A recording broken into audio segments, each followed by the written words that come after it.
오늘 이 시간에는 우리가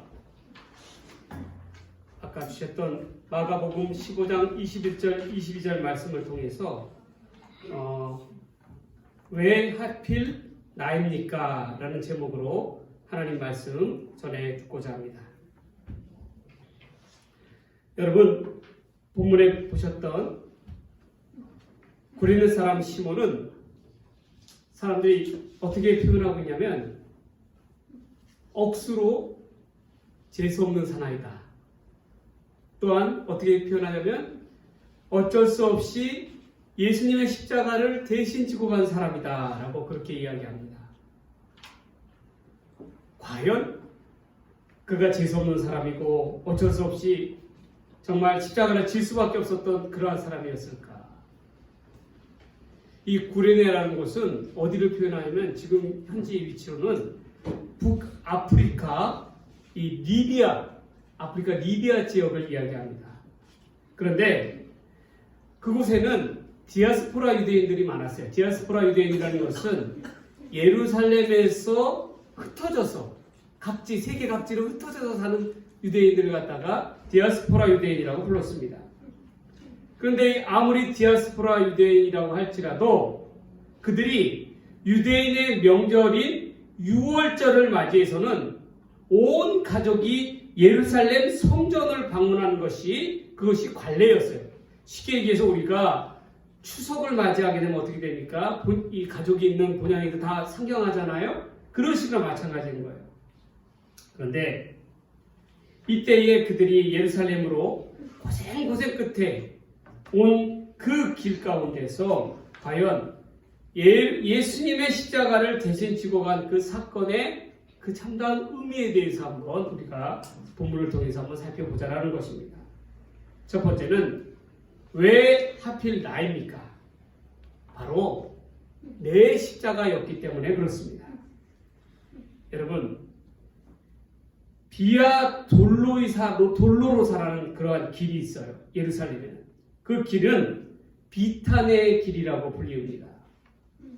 어떠한 길이냐면 제가 성지순례를 갔을 때 반드시 그 길은 이 성지순례객들이 예수님의 고난을 생각하면서 이 예루살렘 총독관저에서부터 저 해골 골고다 언덕에 올라가는 길까지 십자가를 번갈아서 짊어지고 올라가는 길이 바로 이 비아 돌로로사라는 그러한 길입니다. 그 길은 거리가 400m에서 500m 가까이 되는데 문제는 그 길은 가파른 언덕길입니다. 여러분, 평지가 아니에요.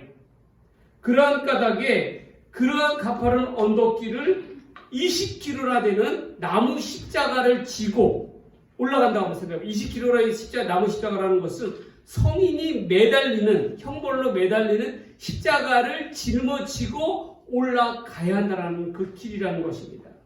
특히나 예수님은 군병들에게 붙들려서 모진 매질 끝에 나아가셨던 분이었기 때문에 그러한 까닭에 그분은 어떻게 했어요?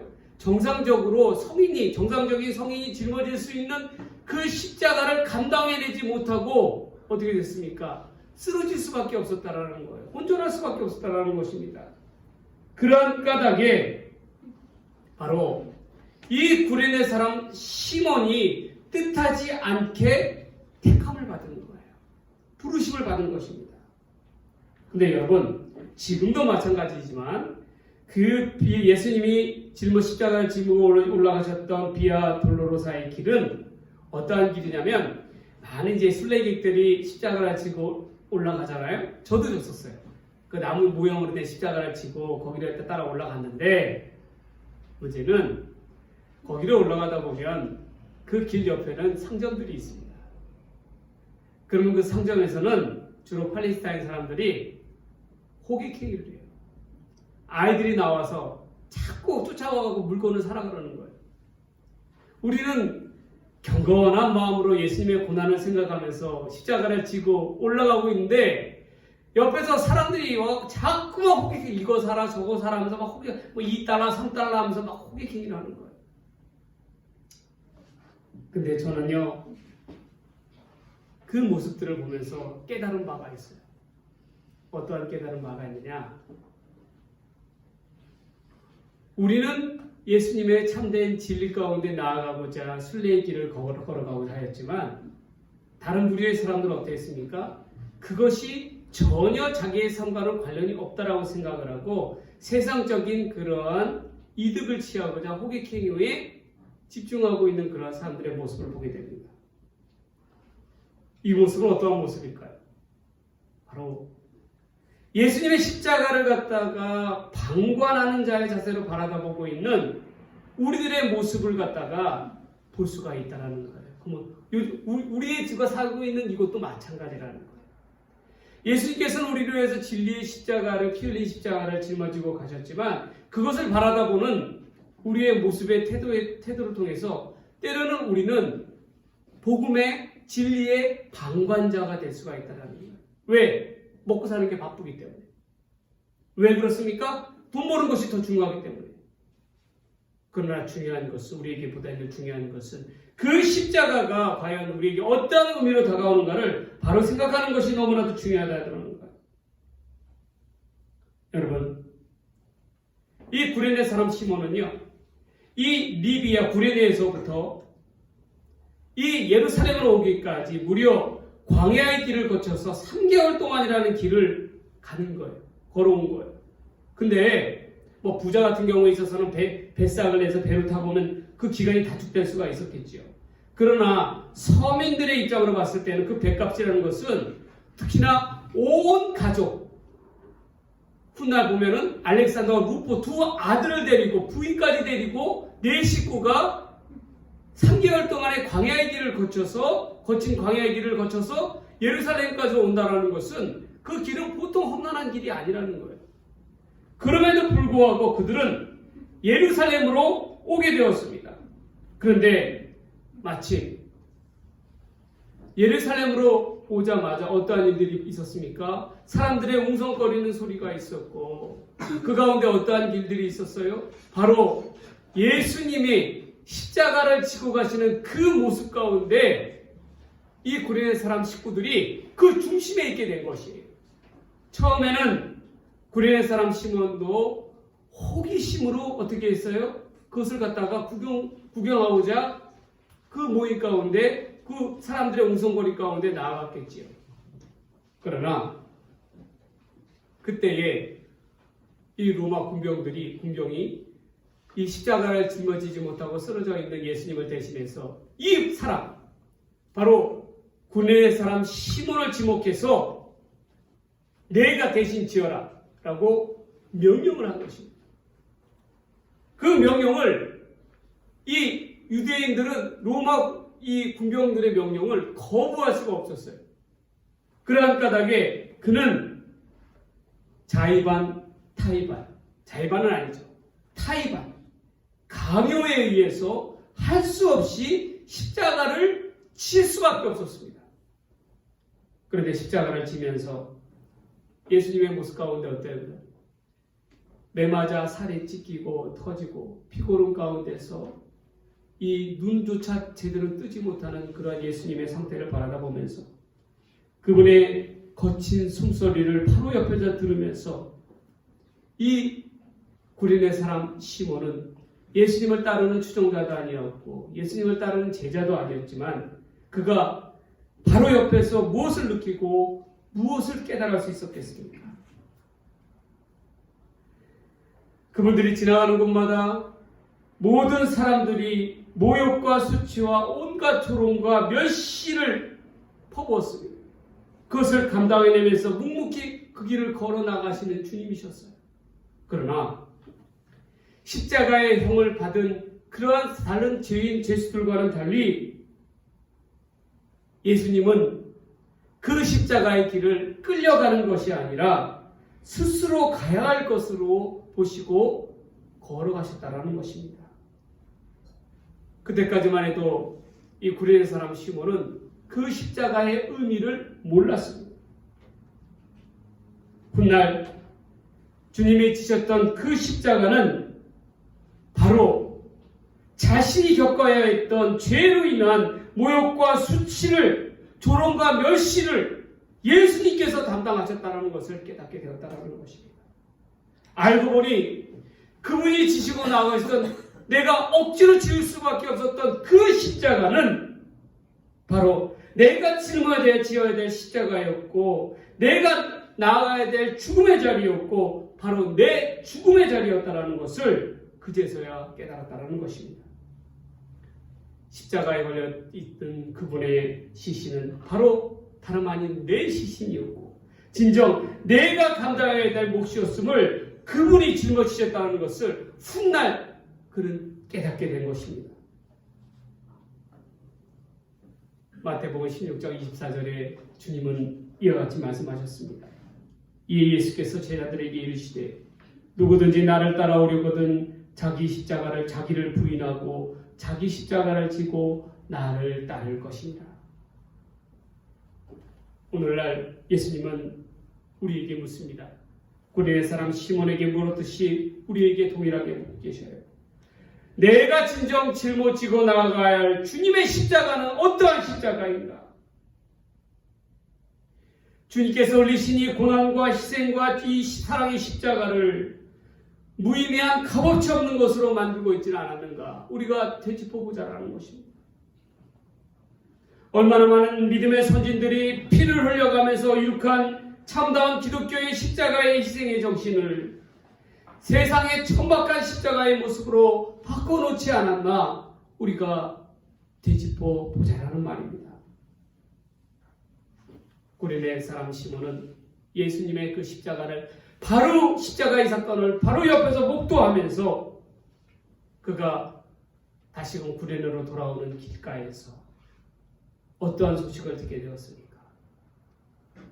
분명히 자기의 눈으로 예수님의 죽음을 바라다 봤음에도 불구하고 그분이 다시 살아나셨다는 거예요. 그리고 부활하셔서 승천하셨다는 그 놀라운 말씀을 부활의 소식을 들었다는 것입니다. 그리고 나서 그는 다시금 되짚어 보았을 것입니다. 자기가 바로 옆에서 예수님의 거친 숨소리와 그분의 눈빛과 우리 자신을 향하였던 그 예수님의 모든 모습을 통해서 그분이 지셨던 그 십자가가 과연 누구를 위한 십자가였는지 분명히 깨달을 수가 있었다는 것입니다. 여러분, 주님의 십자가를 제대로 바라보고 제대로 깨닫지 못하는 자는 절대로 하나님의 진리 앞에 나아갈 수가 없습니다. 예수님의 십자가를 내 십자가라고 바라다보지 못하는 사람은 영원한 진리 앞에 물건이나 팔고 있는 방관자의 모습으로 전락할 수밖에 없습니다. 진리가 나의 삶 속에 가장 가까이에 있음에도 불구하고 진리 앞에 나아가지 못하는 그러한 불행한 삶을 사는 것처럼 참혹하고 불쌍한 그러한 인생이 어디에 있겠습니까? 여러분, 오늘도 우리 주님께서는 여러분들에게 각자의 삶 가운데 묻고 있습니다. 과연 내가 주님 앞에 짊어지고 가야 할, 주님과 함께 짊어지고 나아가야 할 십자가는 어떠한 십자가입니까? 그 십자가의 의미를 바로 깨닫고 이 십자가를 외면해서는 안 된다는 것입니다. 주님이 짊어지고 가셨던 그 십자가가 바로 내 십자가임을 깨닫고 나아갈 때에 우리는 주님께서 말씀하신 이 시대의 십자가를 바르게 짊어지고 나아가는 믿음의 성도들이 될 줄 믿습니다. 주님의 십자가를 다가오는 이 주님의 고난과 이 부활의 놀라운 사순절의 이 기간을 통해서 우리가 다시금 주님께서 허락하시는 내 십자가의 참된 의미를 바로 깨닫고 나아가는 저와 여러분들의 삶의 모습들이 되시기를 주의 이름으로 간절히 소망합니다. 소망합니다. 두 번째로, 왜 하필 나입니까? 나를 부르셨기 때문입니다. 나이기 때문입니다. 여러분, 하나님께서 우리를 향한 부르심은 나를 하나님께서 택하신 이유를, 그 까닭을 다른 데서 찾아서는 안 됩니다. 왜 그렇습니까? 이는 내가 원해서 얻어진 것이 아니요 그분이 택하사 나를 부르셨기 때문입니다. 당신이 원하시는 자리로 초청하셨기 때문입니다. 내게 특별한 능력이 있어서 권세나 포기가 있어서 부르신 것이 아닙니다. 그저 그분 앞에 나아가기 때문입니다. 나의 모습 그 하나를 보시고 나를 부르시는 것입니다. 그저 나를 사랑하시기 때문입니다. 그 이상도 그 이하도 아닙니다. 모든 것을 주님의 사랑으로부터 해석할 수밖에 없습니다. 이 본문에 나오는 구레네 사람 시몬은 주님을 따르는 자도 아니었습니다. 주님의 제자도 아니었습니다. 그분의 추종자도 아니었습니다. 그저 구경하는 사람, 지나가는 사람에 불과하였습니다. 예수님이 짊어지셔야 했던 그 십자가는 바로 제자들의 몫이었습니다. 제자들이 짊어지고 가야 할 십자가였습니다. 그러나 어땠습니까? 그 시간에 예수님이 당하던 그 고통의 시간 가운데 그 어느 제자도 그 곁에 남아있지 않았습니다. 그리고 누구를 택하셨습니까? 바로 이 구레네 사람 시몬이 십자가를 짊어지었습니다. 그것은 바로 그가 예수님이 택하신 바로 새로운 제자의 모습이었다는 것입니다. 그는 자원하는 마음으로 스스로 원해서 십자가를 짊어진 것이 아니었습니다. 억지로 군병들의 강요에 의해서 지어질 수밖에 없는 십자가였습니다. 그것이 바로 구레네 사람 시몬을 향한 주님의 부르심이었습니다. 그 자리에는 많은 이들이 있었습니다.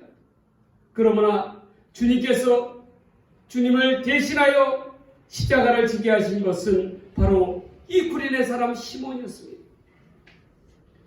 이는 전적인 주님의 택하심의 은혜였다는 것입니다.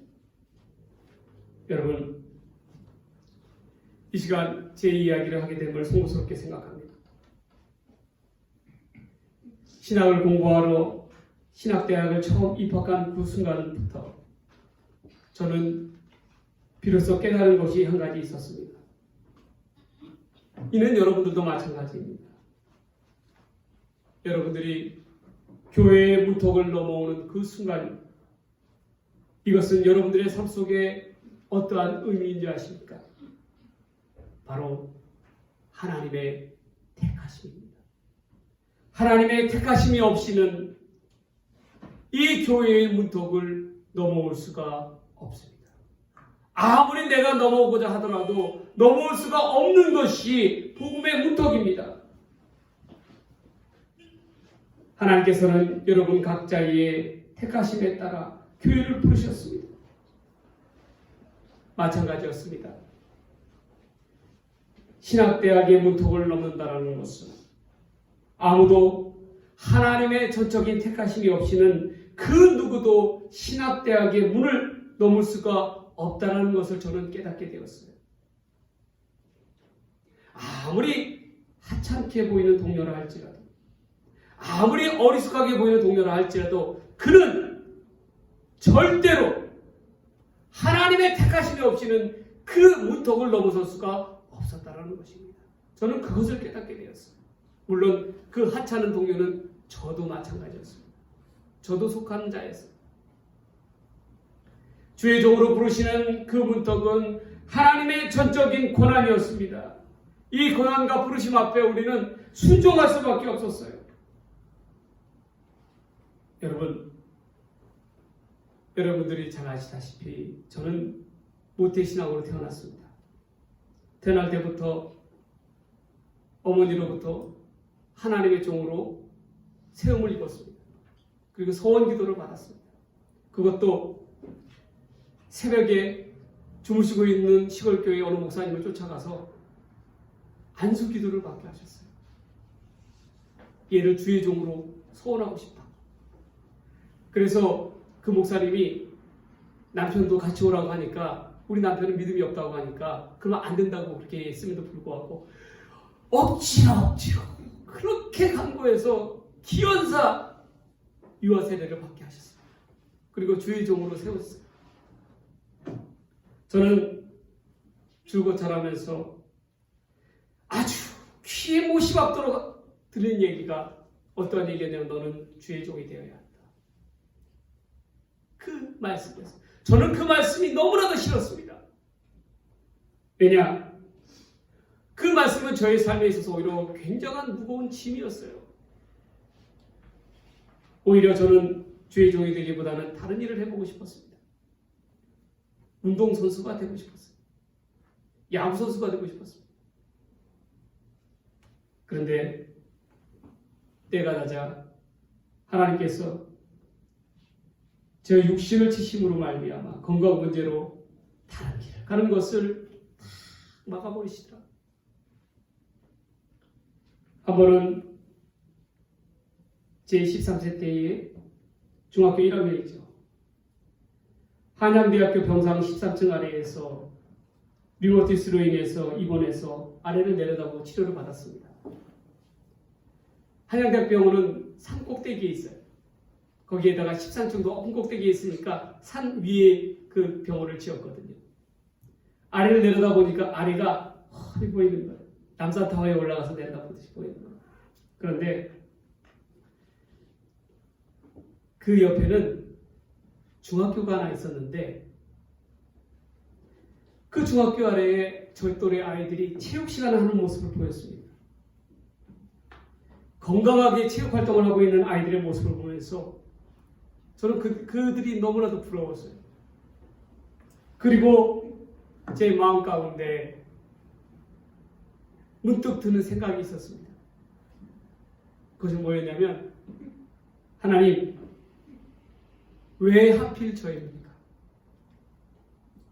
제가 아니더라도 이 길을 가고자 하는 이들이 얼마나 많이 있습니까? 저도 저 아이들과 같이 건강하게 생활하고 싶습니다. 그런데 왜 하필 저를 택하셔서 왜 하필 저를 이 길을 가게 하신 것입니까? 이 질문은 이후에도 제가 목사의 길을 서원하면서 가면서도 수도 없이 주님께 반복적으로 물었던 질문이었습니다. 왜 접니까, 주님? 그런데 주님께서는 이 질문에 대한 답을 시간이 지날수록 보다 구체적으로 분명하게 저에게 말씀하셨어요. 이는 너이기 때문이라는 거예요. 너이기 때문에. 내가 너를 택하였기 때문에. 내가 너를 사랑하기 때문에 부르셨다는 것을 깨닫게 되었습니다. 사랑하는 성도 여러분, 우리 모두는 하나님의 부르심 앞에 서 있는 자들입니다. 여러분들이 이 시간 세상 사람들은 그저 쉬고 즐기고 각자의 그러한 것을 채우기에 바쁜 이 시간, 우리는 우리의 시간을 들여가면서 하나님 앞에 나왔습니다. 무엇 때문입니까? 바로 하나님의 부르심 앞에 섰기 때문에 그렇습니다. 이는 전적인 하나님의 택하심이요 고난 앞에 섰기 때문에 그렇습니다. 저는 요즘 부쩍 깨닫는 것이 있어요. 뭐냐면 이 주님의 일과 주님의 사역은요, 제가 아무리 하고 싶어도 할 수 없다는 것을 깨달았어요. 주님께서 허락지 아니하시면 감당할 수 없다는 것을 깨달았습니다. 그리고 이렇게 소수로 드리는 예배가, 그 예배를 진행하고 있는 저의 모습이 얼마나 중요한가를 깨닫게 되었습니다. 예배의 소중함을 하나님께서 깨닫게 하셨어요. 언젠가 저도 제가 아무리 하고 싶어도 하나님께서 고도갈 때가 있다는 것.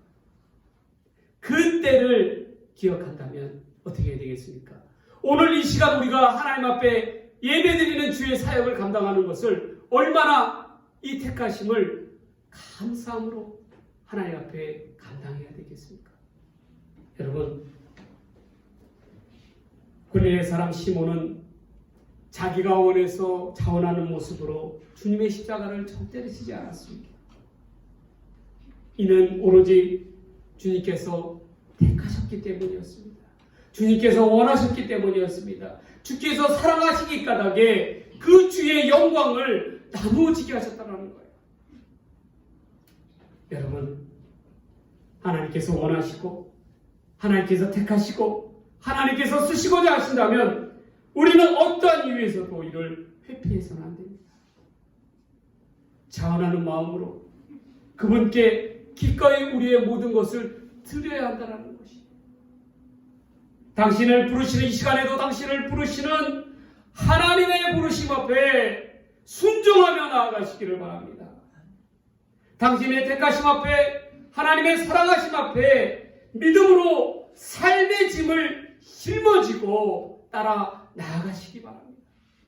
우리 주님은 여러분들에게 십자가, 쥐어진 십자가를 홀로 지게 만들지 않으십니다. 반드시 우리와 함께 짊어지시기를 원하시는 분이 바로 우리 주님이시라는 것을 깨달습니다. 나의 삶의 짐을 홀로 지고 어려워하며 고통 가운데 신음하는 것이 아니라 우리 주님의 그 벅찬 감격의 사랑 앞에 함께 나아가는, 택하심의 은혜 앞에 함께 나아가는 저와 이 자리에 있는 여러분들의 모두의 삶이 되기를 간절히 소원합니다. 소원합니다. 마지막 세 번째로, 왜 하필 나입니까? 여러분, 구린의 사람 시몬이 주님의 은혜를 받아서 부르심의 자리에 불려 나왔습니다. 그리고 그는 예루살렘의 예수님의 십자가의 사건을 바로 옆에서 목도할 수 있는 영광을 얻었습니다. 그런데 그 영광은 바로 축복이었습니다. 그 자리에는 구린의 사람 시몬뿐만 아니라 구린의 사람 처와 두 아들 알렉산더와 루포가 아버지가 예수님의 십자가를 짊어지고 나아가는 것을 목도하며 쫓아갔다라는 거예요. 여러분, 이후에 그는 어떻게 되었습니까? 그는 어떠한 길로 가게 되었습니까? 예수님의 십자가 사건 이후에 구린의 사람 시몬에 대한 행적이 다음과 같이 기록되어 있습니다. 로마서 16장 13절 말씀입니다. 주 안에서 택하심을 입은 루포와 그의 어머니에게 문안하라. 그의 어머니는 곧 내 어머니니라. 로마서의 저자인 사도 바울은 구린의 사람 시몬의 아내, 즉 알렉산더와 루포의 어머니에게 문안하라고 인사를 합니다. 그러면서 하는 얘기가 그의 어머니는 내 어머니라 라고 표현합니다. 이 말은, 이 말씀의 의미는 시몬의 모든 가족들이 주님의 십자가를 목도한 이후에 그 사건 가운데 주님의 은혜 안에 거하는 축복을 누렸다는 것을 알 수가 있습니다. 특히 초대교회에 있어서, 이방인 선교에 있어서 핵심적인 역할을 하였다는 이 사도 바울이 이 구린의 사람 시몬의 부인을 두고 내 어머니라고 이야기하고 있어요. 그러니 초대교회 가운데 이들의 가족의 역할이 얼마나 중요했는가를 알 수가 있습니다. 훗날 아버지가 예수님의 십자가를 짊어지고 가는 것을 목도하였던 이 루포, 이 둘째 아들 루포는 어떻게 되었습니까? 초대교회 로마 교회를 이끌어가는 리더의 역할을 했다는 거예요. 여러분, 아무런 이유 없이 갑작스럽게 주님의 십자가를 대신해서 지은 그 시몬이, 그의 가족이 얼마나 큰 믿음의 축복을 받았는가 우리를 깨달을 수가 있습니다. 사랑하는 성도 여러분, 우리도 마찬가지예요. 때로는 우리에게 하나님께서 고난이라는 이름으로, 고통이라는 이름으로 우리가 생각지도 못한 갑작스러운 고통의 자리로, 고난의 자리로 부르십니다. 그러나 훗날 우리는 깨닫게 될 것입니다.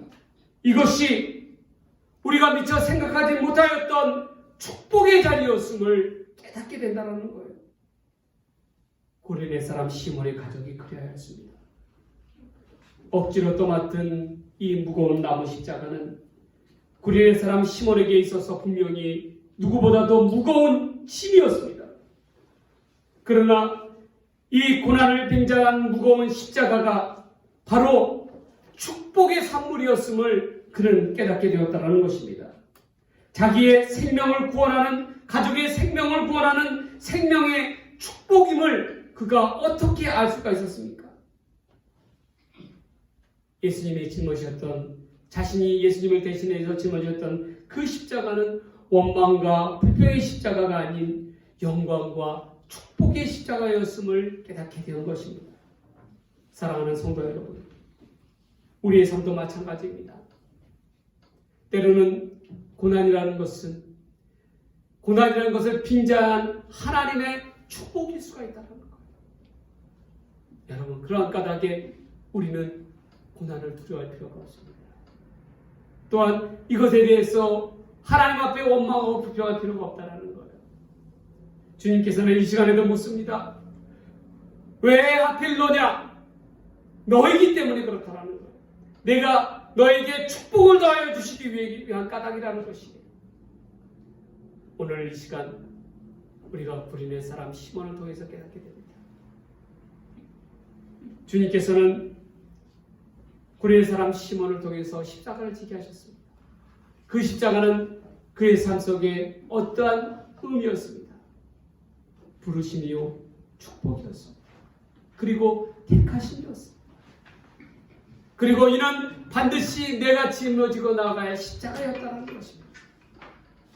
우리가 이를 깨닫고 정말 왜 하필 나입니까? 주님 앞에, 그 주님의 물으심 앞에 기꺼이 그 십자가를 짊어지고 나아가겠습니다 라고 고백하는 저와 여러분의 삶의 모습들이 되시기를 주의 이름으로 간절히 축원합니다.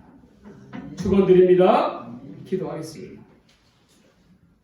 하나님, 구린의 사람 시몬이 주님의 십자가를 진 것은 오히려 고난이 아니요 고통이 아니요 하나님의 영광이며 주께서 예비된 축복임을 깨닫습니다. 사랑하는 주님, 이 시간 주님께서 우리에게 지라고 명하시는 그 십자가를 외면하지 않도록 하여 주시옵소서. 오히려 이를 영광과 기쁨으로 감당하게 하여 주시옵소서. 주님의 고통의 십자가가 영광의 십자가요 내 축복의 십자가임을 분명히 깨닫게 하여 주시옵소서. 이 모든 말씀 우리를 사랑하신 예수님의 이름으로 간절히 기도 드리옵나이다. 아멘.